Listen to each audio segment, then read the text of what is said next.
poner ese aparatito que ahí le ponían una mariposa con una aguja y ahí iba todo conectado. ¿Y anduvo con eso cuánto tiempo? Y hasta que se lo largaron, hasta los 7, 8 años. Y aparte lloraba, papá, ayúdame, papá. Y no podía hacer nada. No, Te mata ya, eso. sí. Y a veces lamentablemente la doctora le erraba, ¿viste? Lo pinchaba como 2 o 3 veces. Y ¿Realmente existís vos? Claro. O sea, ¿te conozco realmente? ¿Soy sano realmente? Tremendo. Entonces, Está bien. me emociono, pero Dios, bueno.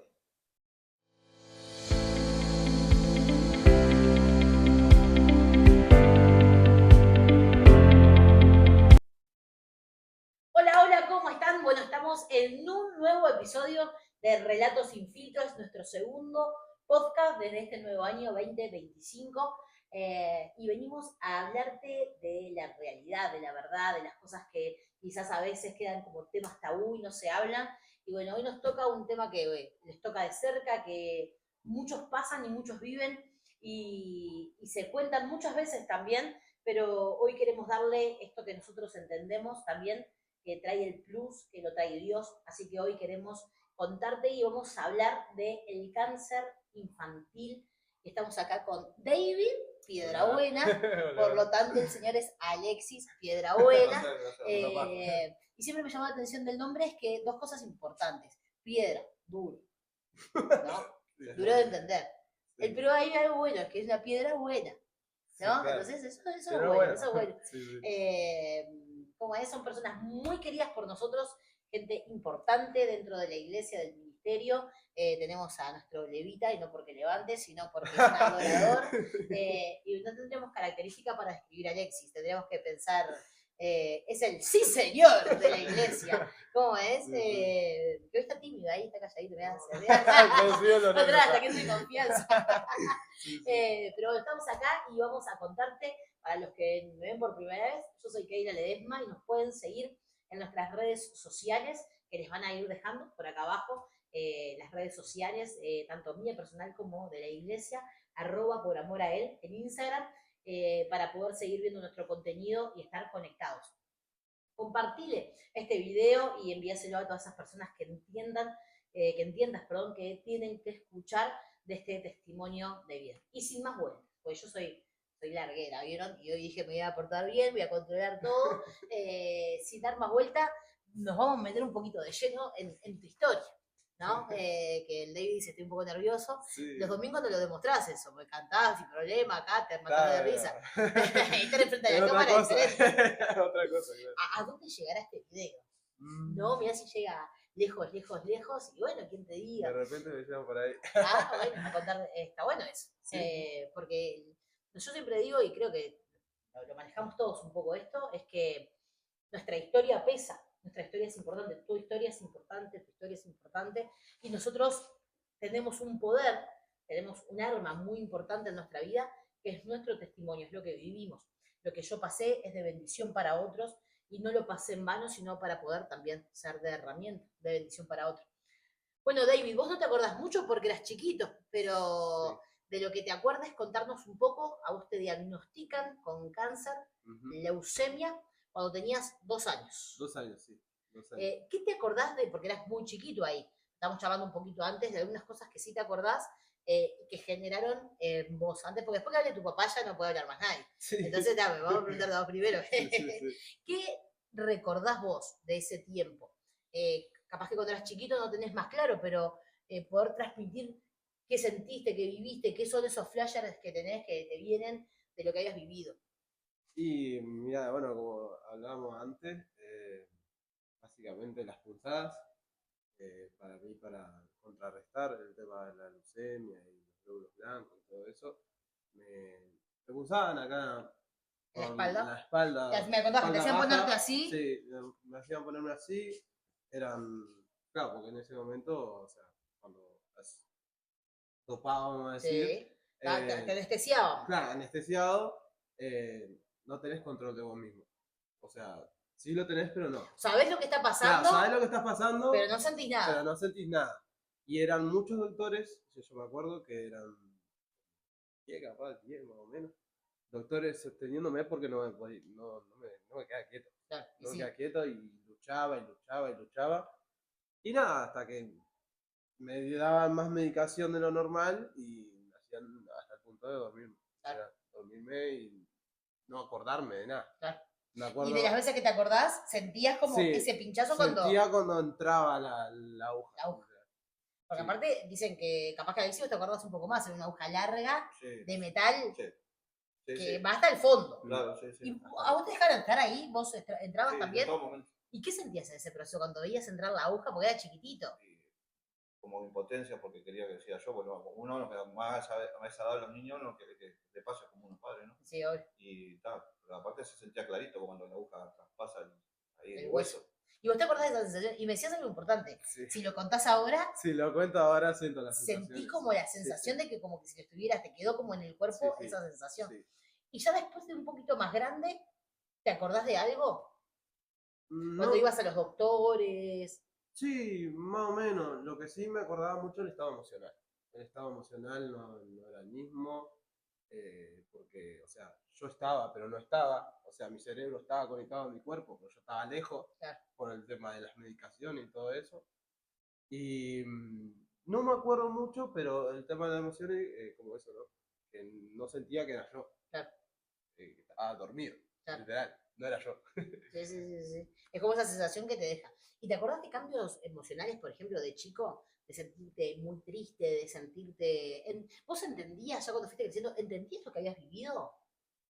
Me explicaban los doctores, bueno, tal, no sé qué, y entendía muy poco, Claro. porque no me acordaba de nada de eso.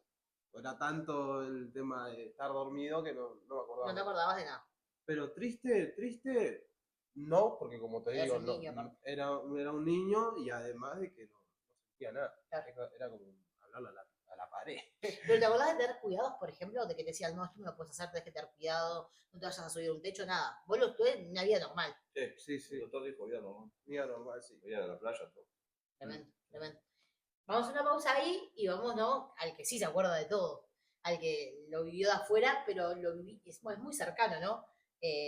Cuando uno es padre, uno trasciende el yo mismo y empieza a vivir con el otro, ¿no? Y él tenía, cuando ustedes, ¿cómo se dan cuenta? ¿Por qué diagnostican que él tiene leucemia? ¿Cómo se dan cuenta de eso? Un día estábamos en casa y justo lo veo que estaba sentado en una silla y lo veo y estaba medio pálido, ¿viste? Medio pálido.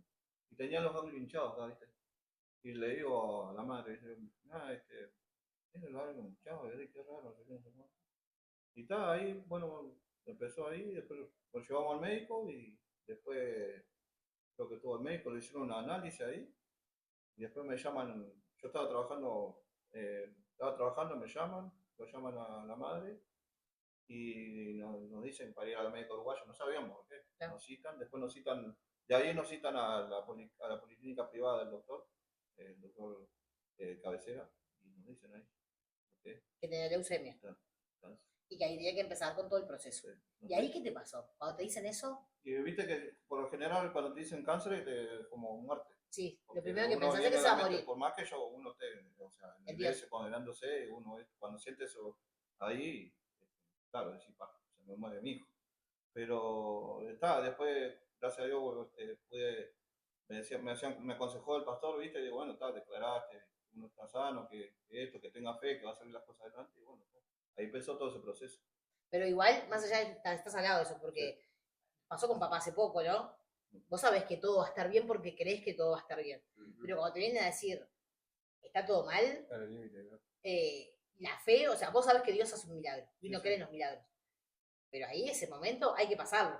Claro, sí. Hay que pasar las noches, hay que pasar los días, hay que ver el proceso de la medicación, verlo internado. ¿Cuánto tiempo desde que te diagnostican y empezás con el proceso, a él no le hacen trasplante de médula? No llegaron a eso. No No fue llegó. necesario, No. porque yo no conozco de porcentajes ni conozco, pero para que eso se sane hay que trasplantarla la médula. Sí, inclusive, antes, me voy a adelantar un poquito, pero inclusive cuando nació Sofía pensaron que era para eso, porque dice que mucha gente tiene otro bebé, otros hijos, para que ese pueda ser donante para Mirá, ellos. qué tremendo, Sí. qué tremendo. ¿Pero eso te lo decían ellos? Sí, doctores ¿Que mismos. usted lo habían encargado para Ah, eso? Sofía, sí. Mirá. Pero no fue. Vino. O sea, no, pero, Llegó, la Sofi llegó. O sea, fue una decisión mutua con la madre, porque eso fue una bendición para nosotros. Claro. En el peor momento de nuestra vida fue decidir. Llegó la Sofi. Chiquita. ¿Cómo es? Vamos un poquito para atrás. Te diagnostican y ahí empiezan ustedes con todo el proceso de los médicos. Sí. Empiezan a pincharlo, siendo un bebito de 2 años, a pincharlo por todos lados. Sí, perdón, Sí. perdón, la primera vez que a él lo pinchan, o sea, primeramente le tienen que poner el portacap. El portacap es un aparatito que va en la vena principal. ¿Por qué pasa? Como tenía 2 años y pico y las venitas eran muy chiquitas, Claro. Eso es muy fuerte, ¿no? Y es un medicamento fuerte, entonces se rompían venitas. Exacto. Entonces decidieron ponerle ese aparatito, que ahí le ponían una mariposa con una aguja, y ahí iba todo conectado. ¿Y anduvo con eso cuánto tiempo? Y hasta que se lo agarraron, hasta los 7, 8 años.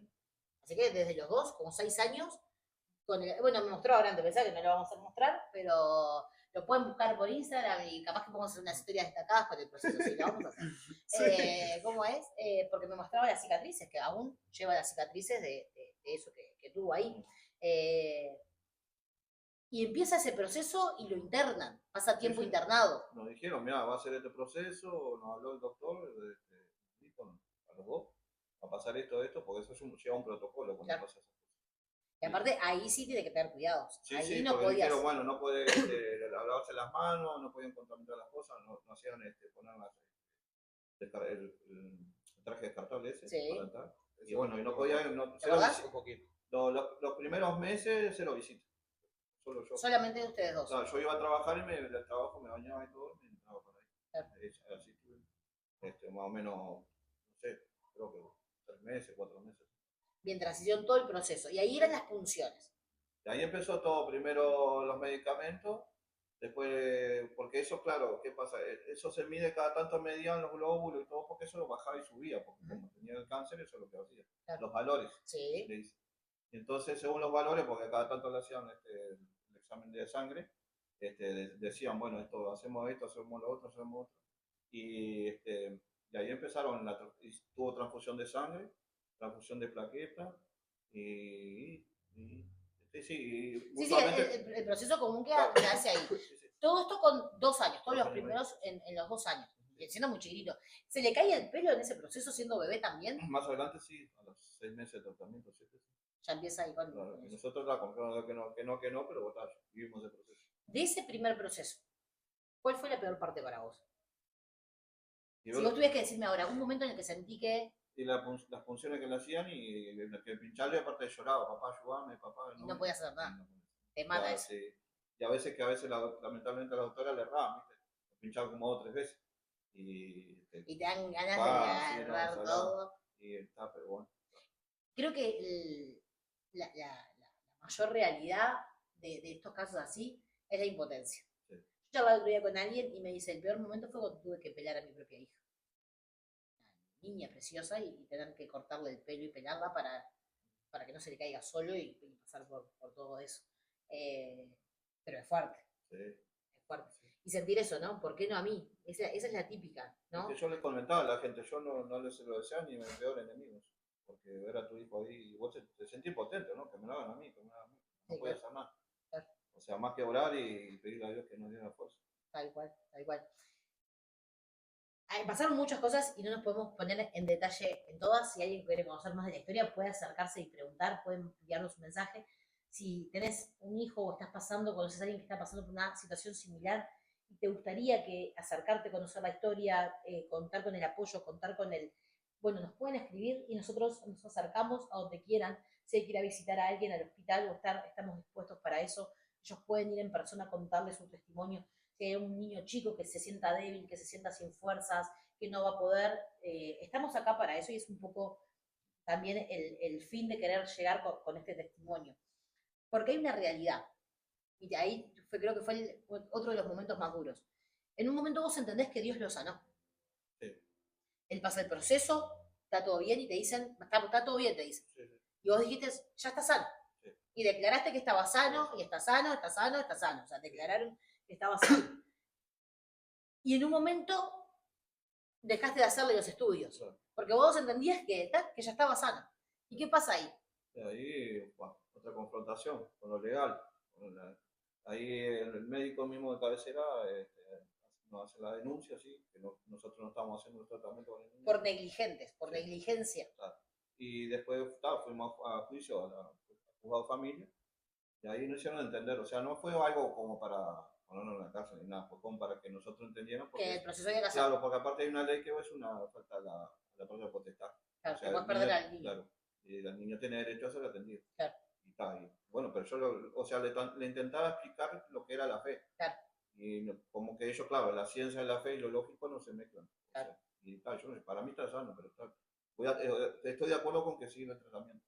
Nos pusimos de acuerdo y lo empezaron a llevar. Sí. Me contabas que dentro de esas confrontaciones fuiste a hablar con una persona de un grado alto en el hospital, o sea, Sí. en la médica, para explicarle por qué vos entendías que estaba sano, porque tu fe entendía de que Dios ya había hecho el milagro, que el proceso médico se había hecho, que ustedes habían hecho las cosas bien, y que, porque también es difícil querer exponer a sus hijos a eso, tener que seguir exponiéndolo al tratamiento, al decir, al cortar con la enfermedad, ya está, o sea, porque si no es como que siempre estás pendiente de eso, de, bueno, vamos a ver qué pasó porque si está sano o no. Y vos hayas entendido y determinado que estaba sano.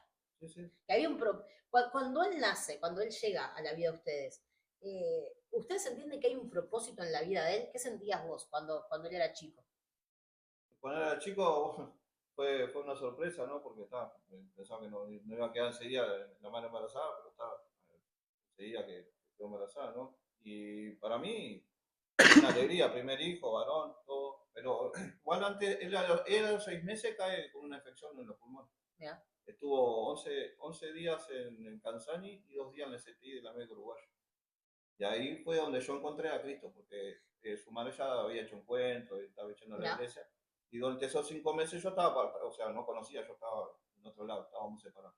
Y como ahí me contó de eso de Dios, y bueno, yo le dije a vos, si realmente existe Dios, que me lo saque de acá, porque estaba en el Canzani y no podíamos subir los padres cada rato.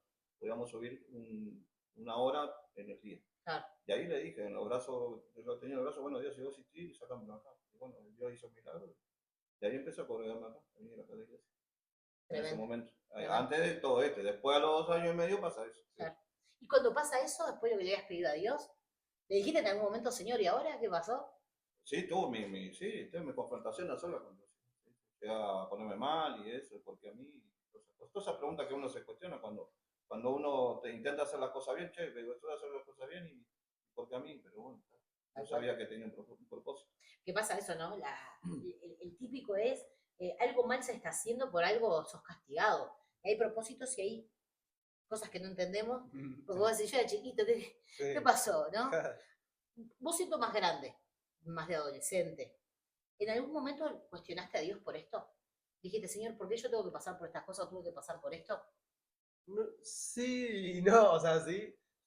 Sí, porque digo, bueno, más que nada con el tema de cuando me aparté, ¿no? Sí. O sea, estuve un tiempo alejado de Dios y fue un día que así estaba en casa, era de noche, me dormí, fue un sueño que tuve. Una persona viene y me dice, no te olvides de mí, que yo estoy contigo. Y, y nada, y digo, qué raro, esa persona, ¿quién será, no? Y después a los meses aparece vos, aparece ella, y ahí como que entiendo el sueño, que básicamente era Dios que me estaba llamando de vuelta, ¿no? Claro. Y claro, yo me cuestionaba, ¿no? ¿Por qué estaba así? ¿Por qué había pasado tales procesos en mi familia? ¿Realmente existís vos? Claro. O sea, ¿te conozco realmente? ¿Soy sano realmente? Tremendo. Entonces, Está bien. Me emociono, pero Dios es bueno. Todo el tiempo. Tal cual. Todo el tiempo Dios es bueno y me pone la piel de gallina. Pero es así, y es zarpado eso, porque esto yo te lo iba a preguntar y ya me lo adelantaste, pero a mí me pasa que yo nací en el Señor. Y los procesos duros, la separación de mis padres, las cosas que uno no entiende de niño, de joven, por qué las tiene que vivir, te hacen cuestionar, Señor, ¿qué onda? ¿No? Porque uno no es responsable ni culpable, pero ¿por qué estamos acá? Hay un Claro. propósito. Pero a mí cada vez que escucho testimonios así, me reafirman la existencia de Dios, de que no estamos por casualidad, no explotó el mundo en el, o sea, el biobanking es real, existió, o sea, está comprobado científicamente y es real que hubo un momento donde todo se inició, pero no creo que seamos producto, creo que somos producto de alguien que pensó en nosotros y nos creó con un propósito. Si no, nos diferenciaríamos de la plantita que vive por vivir o del perrito, del gatito. Hay un plan para tu vida. Y me encanta eso, cómo Dios nos prepara, porque Dios en el sueño te estaba preparando. Y yo había llegado hacía poquito a la iglesia y me había propuesto alcanzar a gente. Bueno, me pasó contigo y me pasó con Isma, con Samir, de que íbamos al yo jugar al básquetbol, que era malísima. Reconocé que me esforcé para ganarlos, Se pasó. porque iba a jugar al básquetbol, que soy malísima. De última, si jugamos al fútbol, bueno, la peleé un poco, pero malísima. Pero la intención era compartir con ustedes y poder llegar de una manera diferente. Y entender eso, de que Dios va a estar en la cancha de básquetbol, acá en la plaza, que va a estar acá en la iglesia y que Dios te va a alcanzar en donde vos estés. Sí. Dios está buscando alcanzarte en donde estés. O sea, no importa dónde estés ni lo que estés pasando. Pero sí es esto. Dios te había salvado de la muerte. Porque el pronóstico de leucemia, no sé cuántos niños se salvan, ni sé cuántos, pero sí sé que los procesos son duros y que hoy tenés 18 años casi. Casi. Pero después de los 8 años vos viviste realmente una vida normal y hay un propósito real en tu vida. Entonces, ¿cómo no voy a creer en Dios? Y aunque pasara mañana por un proceso difícil, yo una vez le dije a alguien, le digo, mira, me dice, pero ¿por qué tu fe es tan fuerte? Y me cuestionaba y le digo, mira, Dios puede llevarse a toda mi familia. Yo soy mi padre, mi madre, mis hermanos. Dios puede, lo peor que me pueda pasar en la vida, nunca va a lograr que yo deje de creer en Dios ni lo pueda negar. O sea, porque nada puede apagar la fe. Porque cuando fuiste salvo y tu diagnóstico era de muerte, y ahora lo que dice tu padre desde los 6 meses, que había algo que contra tu vida y lo pudiste vencer y hoy estás en las manos de Dios. Pero ¿cuántas veces Dios te buscó? Y nosotros, aún después de haber vivido el milagro en nuestra propia vida, no viniste a los pies y dijiste, no me separo nunca más de los pies de Dios. De hecho, que a veces me decías, no quiero ir a tocar, ¿no? Porque a veces uno... Pero, a ver, es parte normal de la vida, del adolescente. De eso que hablamos, que los médicos habían dicho que lo que él no había experimentado de niño, de grande iba a tener actitudes, lo voy a expresar de alguna manera. Iba a poder expresarlo y es normal, porque te confrontaste contra la muerte a una edad a la que tendrías que estar disfrutando de otras cosas. Estabas en un médico pasando por un proceso difícil, sin duda, pero qué grande que es Dios, o sea, es real. Y sí, los procesos médicos están bien, uno no puede ser negligente porque los hijos son un préstamo. Dios te prestó a tus hijos para que vos los cuides y hagas de ellos lo mejor. Y yo siempre digo, a pesar de todo lo que viví, lo que mejor me dieron mis padres fue a Dios. Yo si no tuviera a Dios no tendría nada. Ahora, si yo te pregunto hoy, y bueno, ahí está en uno, ¿no? Pero en esos procesos en los que estabas lejos, ¿pensabas en ese momento en el que Dios te sacó de la muerte? ¿O tuviste otros momentos en el que viste la muerte de cerca y dijiste, si Dios ya me libró de esto? Yo hubo una situación que, todo me pasa en un sueño, no sé, como que tengo yo. Es el lenguaje de Dios. ¿Cómo es esto? Yo un día, nada, me iba a dormir y yo en una época tuve parálisis de sueño, cuando estaba alejado de Dios, y se me presentó la muerte enfrente mío, así, y yo diciendo, no quiero que me lleven, no es mi hora. Y sí, no sé. No eso, que te enfrentaste a la muerte. Sí, me enfrenté a la muerte, sí, obvio. Y ahí que decías, no, pará que hay propósito para mí. Sí, hay propósito, claro. No sé, hubo también casi me atropellan una vez. Y cuando pasaban esas cosas, ¿a vos te reafirmaban eso o decías, zafé? O decías, zafé.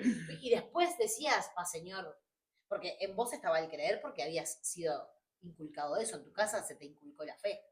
Tanto como tu papá como tu mamá te inculcaron la fe de chicos. Más allá después, porque a mí me pasó, mis padres eran pastores y el proceso de la vida se dio en la separación y en un montón de cosas. pero lo importante que es sembrar en los niños la semilla de la fe, en enseñarle a ellos que hay un propósito, que hay un plan, que Dios los ama, porque eso es lo que nos da la fortaleza para poder enfrentar las cosas cuando uno es más grande. Decir, no, yo después de todo lo que vi, ¿qué voy a decir que Dios no existe? ¿Cómo una persona como, yo siempre digo, cómo una persona a la que Dios le salvó la vida puede negar la existencia de Dios? Y hoy amo verte adorar porque entiendo que naciste para adorarlo. Y sos un tremendo adorador y te lo digo siempre y creo firmemente en el propósito que Dios tiene con tu vida. Creo que no sos solamente una persona que va a cantar solamente y ministrar acá en la iglesia, sino creo que Dios tiene un plan mucho mayor para tu vida. Te lo he transmitido, te lo he dicho y lo creo que te voy a ver en otros lugares. Espero que me lleves a alguno de esos lugares, porque si no, o sea, si no, ¿para qué me sirvió jugar al básquetbol? ¿Cómo es? Pero cuando uno entiende que el propósito es grande, ¿no? Porque cuando yo pienso en esto, 6 meses, infección pulmonar, olvídate, los niños son muy delicados. Sí. 2 años, bueno, tiene leucemia, o sea, y lo primero que pensás es muerte, es separación, ¿no? Desde que nació hay un coso de decir, no, hay una distancia, o sea, te quiero para mí. Y Dios peleando por tu vida diciendo, no, este tiene propósito, y que pase lo que pase, porque eso forjó tu vida, y sos un luchador. O sea, venga lo que venga, vos tenés que saber que las herramientas para sacar tu vida adelante las vas a tener siempre. Y que eso siempre va a venir de la mano de Dios. Eh,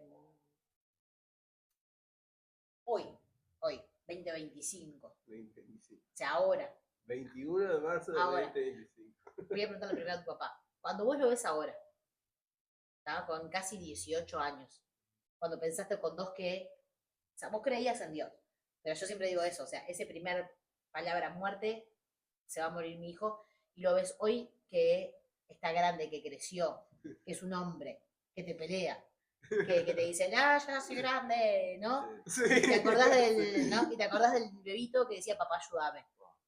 No, ¿Lo ves hoy? ¿Qué pensás?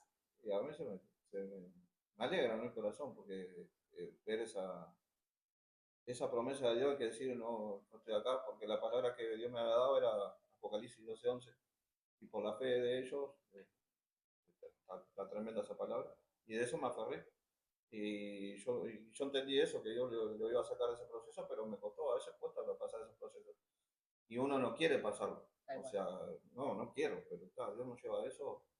Pero hoy verlo adorar, yo la primera vez que lo vi con la guitarra así, digo, tremendo, tremendo. Y a veces uno también regaña a uno mismo, ¿no? Porque eso lo confronta, che, pará, mirá que tu hijo. Y a veces uno queriendo hacerlo mi voluntad, no entendiendo las cosas, Dios me llama, no, mirá que tu hijo, acordate de las cosas, de donde Dios te sacó, lo que Dios hizo con tu hijo, no te olvides eso. Porque a veces uno pasa esos procesos, ¿no? De querer olvidarse, ¿no? Y vivirlo hoy, verlo ahí, grande así. Es tremendo. Y aparte, somos ahora compañeros y todo. Esa... Pero es se va generando. aparte, Bueno, pero eso también, porque aún de grandes después hubo mucha distancia entre ustedes. sí. Y hoy poder vencer el enojo, vencer el dolor, recordar esas cosas, porque eso trae memoria y entender. No, sí, pasaron muchas cosas, pero hubo momentos en que papá estaba ahí. Y sí, mi hijo sí puede ser, va a pasar por este proceso del otro, pero lo tuve en mis brazos y pude haberlo perdido, pero lo tengo acá. Sí. Y es una realidad. A veces hay personas que no pueden decir eso. Lo que le pasó a él, estuvo con varios, vamos a decir, muchachos que estaban de ahí en la pieza y nos enterábamos después del tiempo que habían O sea que a mí eso me pasó con papá, ¿no? De subir al CTI y hablar con familiares y dejar de verlos y fallecieron. Y vos ibas al otro día y decías, ay señor, estaremos todos o faltará alguien. Me pasó con Natanael, entrar un día matándonos de risa, estar esperando ahí para entrar al parte médico, matándonos de risa y salimos llorando los dos, porque nos dijeron que se había complicado la cosa. Y de repente parece que está todo bien y es un segundo en el que... Claro, nosotros teníamos eso también, porque de repente los análisis del glóbulo y eso estaban perfectos, luego ya salimos entre poco, y después de repente una caída. Y ya estábamos así, peleando la una subida y bajada de emociones. Claro. Un poco lo que vivimos hoy. Sí, claro. Me persigue, pero es una realidad, pero lo tremendo. David 2025. Sí. Estás estudiando, Sí. tenés un ministerio, Lo que no se permiten todavía son filisteas incircuncisas que se acerquen y ronden al ungido de Jehová. Las corro. Así que si alguna está pensando, Corre, sí. no, Las corre, no, todos saben que las corro. Tienen que venir a pedirme la mano. Todas, las chicas que quieran acá pretender a alguno de los chicos, tienen que venir a pedirme la mano a mí. Si pasan por la prueba, soy una pastora tóxica. De todos, en general, de las nenas también. Pues ¿sabes por qué? Ahora nada que ver, pero ¿verdad? Yo realmente valoro mucho la vida de ustedes. O sea, entiendo de que uno cuando ve con los ojos de Dios. Y quizás otros no ven lo que uno ve en ustedes. Y yo veo lo que Dios ve. Y yo creo que lo que Dios determinó ya para la vida de ustedes, lo que Dios ya había prometido, no importa lo que pase, Él lo va a hacer si nosotros queremos que Él lo haga. Y no hay límite para Dios. No hay tiempo, no hay edad, no hay espacio, porque eso para Dios no existe, porque Dios trasciende la materia, Dios trasciende la ciencia, Dios trasciende. Por eso Dios es el principiador de todas las cosas, es el creador de todas las cosas. Y así como Dios pone, Él saca y Él nos entrega. Pero David 2025, vos, si tuvieras que decirle algo a alguien del otro lado que esté pasando por un proceso parecido al que vos pasaste, ¿qué le dirías? Bueno, primero que nada, no perder la esperanza. La esperanza es lo último que se pierde. Y nada, acercarse a Dios. Dios es el Dios de lo imposible. Él fue el que me sanó, el que yo creo que me sanó, el que hizo lo imposible realidad. Que hoy en día, gracias a Él, estoy acá. Yo lo creo así.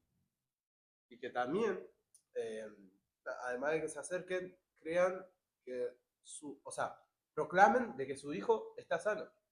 Porque si no fuera por mi padre que él diga, no, está sano, porque perfectamente puede decir, no, se va a morir, sí. Y yo puedo perfectamente irme para el otro lado. Pero el tema de la palabra tiene autoridad. Tiene eso que no sé cómo explicarlo porque solo Dios. Porque es de fe y es de Dios. Es de fe y es de Dios. Y es siempre tener esperanza en que Dios hace las cosas imposibles. A ver. Vos como padre, como hombre de Dios, si tuvieras que decirle algo a alguien del proceso. Y a los padres que si están pasando este proceso, que se aferren a Dios. Se aferren a Dios, pero no a ese Dios que uno piensa que está encasillado en 4 paredes. Al Dios verdadero, el que está vivo y que clamen. Nosotros cuando estábamos en el proceso poníamos alabanza, poníamos oración, buscábamos palabras, estar leyendo un libro, el ADN de Cristo. Eso para mí me hace acuerdo. Y aunque parece que el mundo se está cayendo, confiar en Dios que va a ser el último que tiene la palabra es Él. Y acá está la respuesta de Dios. Amén. Amén. Así que sopla en mí. Sópleme. ¿Te acordás? Sí. Hay que cantarla. Hay que ¡Ahora cantarla. Traeme la guitarra que vamos a Yo soy una tropa nomás igual. ¿Cómo es? Todo el mismo, todo lo mismo. Todo lo mismo siempre. Mirá, hoy dijimos que íbamos a hacerlo porque no queríamos extendernos, sino transmitirte este mensaje. Creemos en un Dios que hace milagros, que nos saca del CTI, que nos saca de la muerte, que nos permite y nos da oportunidades. Que si estás acá y estás viendo este video y este video yo vos, no importa la enfermedad por la que estés pasando, no importa el proceso, si vos es un hijo, es un abuelo, es un padre, queremos acercarnos, queremos orar por tu vida y queremos que sepas de que si Dios lo hizo en nosotros, Dios lo hizo en David, Dios lo puede hacer también en vos y en tu familia y en quien lo esté viviendo. Te bendecimos y nos vemos en el próximo podcast. Que Dios te bendiga. Adiós.